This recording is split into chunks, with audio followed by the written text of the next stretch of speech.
حضرت صلی اللہ علیہ وسلم نے فرمایا، جو کوئی رمضان میں راتوں کو ایمان رکھ کر اور ثواب کے لیے عبادت کرے اس کے اگلے گناہ بخش دیے جاتے ہیں۔ صحیح بخاری حدیث نمبر 37۔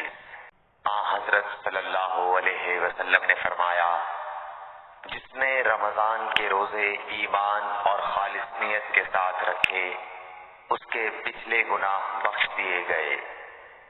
صحیح بخاری حدیث نمبر 38۔ حضرت صلی اللہ علیہ وسلم نے فرمایا، بے شک دین آسان ہے، اور جو شخص دین میں سختی اختیار کرے گا تو دین اس پر غالب آ جائے گا اور اس کی سختی نہ چل سکے گی۔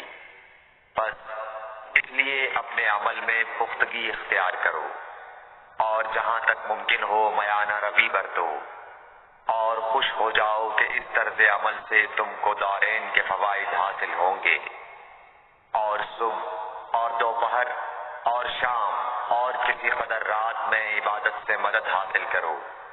نماز 5 وقتہ بھی مراد ہو سکتی ہے کہ پابندی سے ادا کرو۔ صحیح بخاری حدیث نمبر 39۔